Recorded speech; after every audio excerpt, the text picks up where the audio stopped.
हे students, welcome back, welcome again. तो general organic chemistry में आज हम लोग एक बड़ा ही इंपॉर्टेंट आर्टिकल डिस्कस करने जा रहे हैं, that is electrophiles and nucleophiles. तो इलेक्ट्रोफाइल्स और न्यूक्लियोफाइल्स, आप कोई भी रिएक्शन का मैकेनिज्म देखेंगे तो मैकेनिज्म के पहले स्टेप में, दूसरे स्टेप में, तीसरे स्टेप में हम कहते हैं कि हमारा इलेक्ट्रोफाइल जनरेट हो गया, इसने डबल बॉन्ड पे अटैक कर दिया, हमारा न्यूक्लियोफाइल जनरेट हो गया।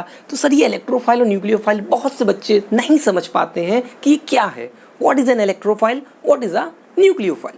तो उसी को आज हम लोग समझाएंगे कि सर इलेक्ट्रोफाइल्स कौन कौन से हैं। और कई बार हमारे नीट में पूछा गया, एम्स में पूछा गया कि ज़रा जज कीजिए कि दिए गए 4 ऑप्शंस में से कौन सा इलेक्ट्रोफाइल हो सकता है, कौन सा न्यूक्लियोफाइल हो सकता है।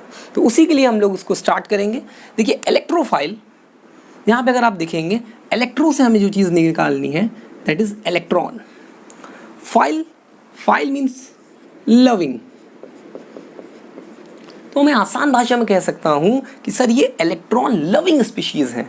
Electrophiles are what? Electron loving species. अब देखिए लव उसी का होता है जिसकी कमी होती है, प्यार मोहब्बत उसी से है जिसकी कमी है।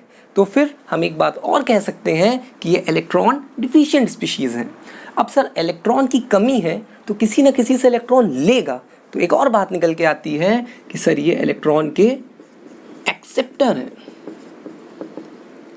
तो अभी तक हमने 3 बातें आपको बताई कि हमारे इलेक्ट्रोफाइल्स इलेक्ट्रॉन लविंग है यानी कि कुछ कमी है तो एक्सेप्ट करेंगे, ये हमारे क्या हो जाएंगे, इलेक्ट्रॉन एक्सेप्टर्स हो जाएंगे। और एक्सेप्टर ए से एक्सेप्टर होता है सर, और ए से हमारा एसिड होता है। तो ये हमारे केमिस्ट्री में कहे जाते हैं सर लुईस एसिड। तो electrophile, Lewis acid same term है। अब आते हैं कि सर ये कितने टाइप के होते हैं, कौन कौन से टाइप के होते हैं और किससे एग्जामिनर हमारी आंखों में धूल झोंक देता है। इन जनरल हमारे पास 2 टाइप के होते हैं, एक होते हैं चार्ज्ड और एक होते हैं न्यूट्रल। देखिए चार्ज्ड बहुत गलत होता है, न्यूट्रल इतना ज़्यादा गलत नहीं होता है। चार्ज वाले में कई धोखे हो जाते हैं। चार्ज से कहने का मकसद ये है कि भाई जहाँ पर पॉजिटिव चार्ज होगा वहाँ पर कमी है इलेक्ट्रॉन्स की, तो फिर एक्सेप्टर हो जाएगा। देखिए H+Cl+, कुछ ऐसा डाइजोनियम वाला डेरिवेटिव है, CH3+, that is what, carbocation. तो कार्बोकेटाइन हमारा इन जनरल क्या होगा सर, एक इलेक्ट्रोफाइल होगा। उसके बाद हम बच्चों से पूछते हैं सर ये बताइए Na+ इलेक्ट्रोफाइल है। Mg2+, क्या ये एक इलेक्ट्रोफाइल है। एल्युमिनियम 3+, सर क्या ये एक इलेक्ट्रोफाइल है। H3O+, क्या ये इलेक्ट्रोफाइल है। NH4 with a plus, sir क्या ये एक इलेक्ट्रोफाइल है। यहीं पर से हमारा सबसे पहला मिसकंसेप्शन स्टार्ट होता है कि सर हर पॉजिटिव स्पीशीज हमारी इलेक्ट्रोफाइल है। गलत है, बहुत गलत है, कहीं भी पढ़िए गलत है। सारे के सारे कैटायंस इलेक्ट्रोफाइल नहीं है। अब जैसे ये 5 हैं, आपको लग रहा है ये इलेक्ट्रोफाइल्स हैं, सर इनमें से एक भी इलेक्ट्रोफाइल नहीं है। ये सब के सब इलेक्ट्रोफाइल्स नहीं हैं। अब बच्चों का दिमाग चल गया होगा, सर ऐसा क्या हो गया कि मतलब पॉजिटिव भी है, कुछ लग रहा है इलेक्ट्रॉन की कमी, तब भी आप कह रहे हैं इलेक्ट्रोफाइल नहीं है। दिखाता हूं मैं आपको। चलिए सोडियम को कंसिडर करते हैं। Na+, 11 ऑफ बाउ तो आपको आती ही होगी। तो अगर आप इसकी इलेक्ट्रॉनिक कन्फिग्रेशन करेंगे तो कुछ ऐसा आने वाला है, 1s2 2s2 2p6। ये कन्फिग्रेशन किसकी है सर, इनर्ट गैस कन्फिग्रेशन है, नियॉन की कन्फिग्रेशन है। तो नियॉन तो हमारा सर बड़ा स्टेबल है, सारा इलेक्ट्रॉन का चक्कर लेने का और देने का किस लिए है, इनर्ट गैस कन्फिग्रेशन को लेने के लिए। और सोडियम प्लस तो है ही इनर्ट गैस कन्फिग्रेशन में। अब ये किसी से इलेक्ट्रॉन बिल्कुल नहीं लेगा, जरा भी नहीं लेगा। ये तो कहेगा सर मैं सबसे ज्यादा स्टेबल हूँ। Therefore sodium plus electronic configuration हमें पता चल गया सर इनर्ट गैस कन्फिग्रेशन है, नियॉन की कन्फिग्रेशन है, बिल्कुल इलेक्ट्रॉन नहीं लेगा। वैसे ये बात आती है मैग्नीशियम की, सर इसका भी कर लीजिए, यही कन्फिग्रेशन आने वाली है। एल्युमिनियम 3+ की भी यही कन्फिग्रेशन आने वाली है। तो ये हमारे फर्स्ट ए मेटल हो चाहे सेकेंड ए का मेटल हो, बिल्कुल भी इलेक्ट्रोफाइल नहीं होगा। थर्ड ए में हमारा एल्युमिनियम होगा जो बिल्कुल भी इलेक्ट्रोफाइल नहीं है। प्लस चार्ज देख के बहुत बहुत बहुत सारे बच्चे धोखा खा जाते हैं कि सर यहाँ पे तो प्लस है, ये हमारा क्या है, इलेक्ट्रोफाइल है। बिल्कुल नहीं है। H3O+ की बात करी जाए और अमोनियम आयन की बात करी जाए, जरा अमोनियम आयन को देखते हैं। अमोनियम आयन को अगर आप देखेंगे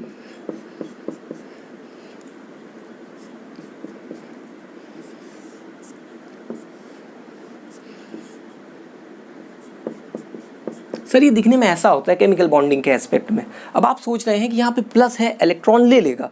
ज़रा आप मुझे ये बताइए, इनमें से कोई एक ऐसी स्पीशीज़ है जिसके पास कोई खाली जगह हो, कोई खाली ऑर्बिटल हो, कोई खाली सबशेल्स हो? नाइट्रोजन ने तो 5 पेंटावेलेंसी यहाँ पे शो कर दी एक तरीके से, 3 कोवेलेंट बना लिए कोऑर्डिनेट। नाइट्रोजन तो कह रहा भाई आई एम सॉरी, हमसे तो अब ना हो पाएगा इलेक्ट्रॉन का कोई लेन देन, नामुमकिन है।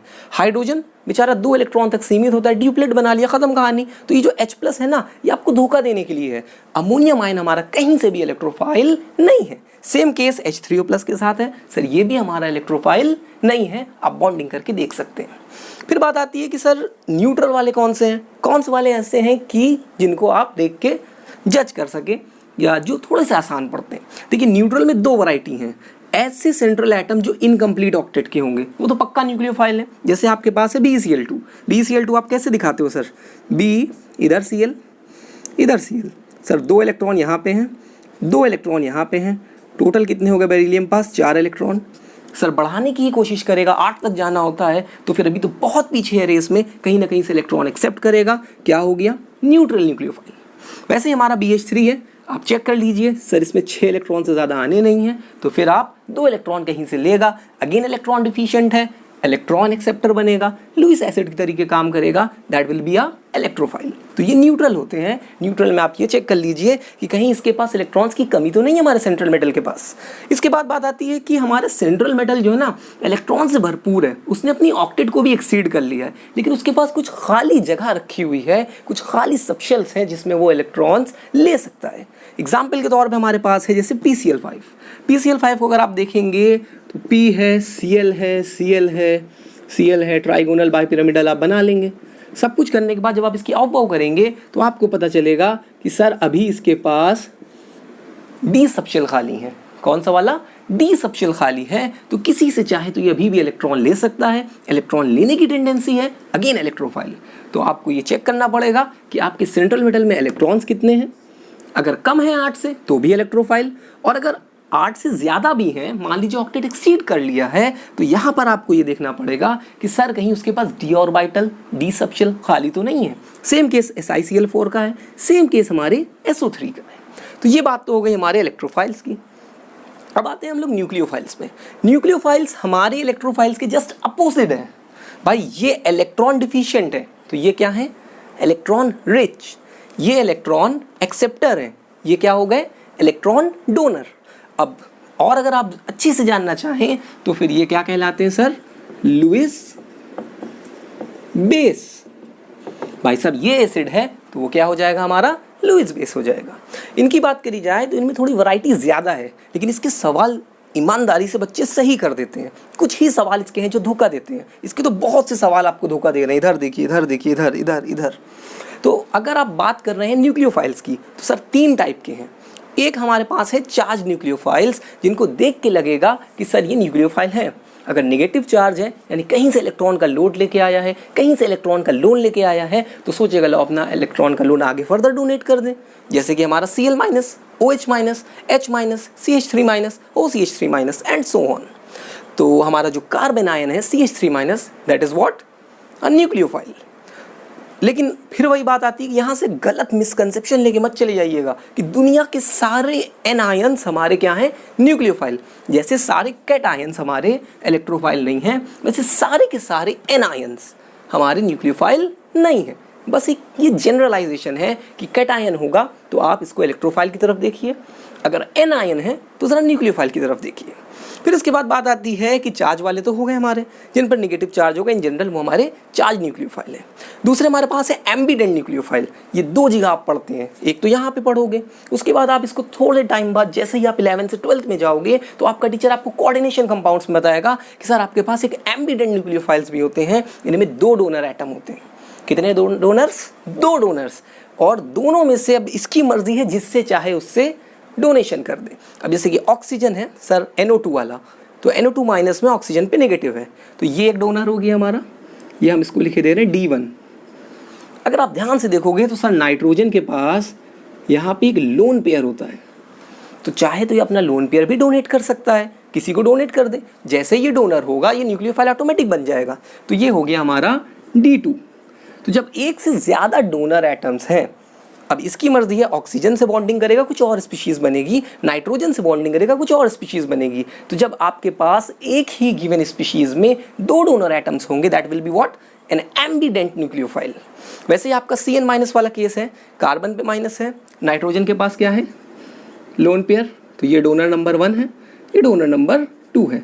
तो एक ही स्पीशीज में जब दो डोनर एटम्स अवेलेबल होंगे, एक के पास नेगेटिव चार्ज, दूसरे के पास lone pair, that will be what, ambident nucleophile. तीसरे की बात करी जाए तो सर न्यूट्रल न्यूक्लियोफाइल्स होते हैं ऐसे न्यूक्लियोफाइल्स जिनकी ऑक्टेट कंप्लीट हो और उनके पास लोन पेयर हो, जैसे कि वाटर। ऑक्सीजन के पास सर यहाँ पे दो दो लोन पेयर्स हैं। उसके अलावा ईथर्स, अगेन ऑक्सीजन के पास दो लोन पेयर हैं। H2S, सल्फर के पास यहाँ पे दो लोन पेयर्स हैं। तो अगर हमारे किसी भी एलिमेंट के पास दो लोन पेयर्स आ रहे हैं, या मैं कह रहा हूँ किसी कंपाउंड के पास आपके एक लोन पेयर या दो लोन पेयर या उससे ज़्यादा लोन पेयर हैं, तो वो अगर अपने लोन पेयर को डोनेट करने की टेंडेंसी रखता है, hence that will be a nucleophile. वैसे हमारा PH3 है सर, PH3, इसके पास भी एक लोन पेयर है, ये भी हो गया बढ़िया। कुछ हमारे कार्बन या ऑर्गेनिक कंपाउंड्स होते हैं, वो भी एज अ न्यूक्लियोफाइल फंक्शन करते हैं। इनमें जो इनके पास रेजोनेटिंग इलेक्ट्रॉन क्लाउड होता है, या हम कह सकते हैं कि सर यहाँ पे जो इलेक्ट्रॉन रेजोनेंस कर रहा है, ये उसको डोनेट करके फर्दर बॉन्डिंग कर सकते हैं। तो यहाँ पे जैसे बेंजीन है, तो एक बात तो आपको ये याद रखनी है कि multiple carbon carbon double bonds, और अगर multiple carbon carbon triple bond है तो वो भी एज अ न्यूक्लियोफाइल फंक्शन करेगा। यहाँ पे पाई इलेक्ट्रॉन्स है जिसको वो डोनेट कर सकता है। एग्जाम्पल में बेंजीन है, ऐसा कुछ आपके पास सिस्टम हो सकता है, कोई और रेजोनेटिंग सिस्टम भी हो सकता है, पिरिडीन भी हो सकता है, पायरॉल भी हो सकता है। तो फिर ये बात हो गई हमारे न्यूट्रल न्यूक्लियोफाइल्स की। अब वीडियो को पॉज करिए, मेरे पास आपके लिए छोटा सा सवाल है। आप मुझे ये बताइए, ज़्यादा इंटरेस्टिंग नहीं है, कि मेरे पास ये स्पीशीज़ है,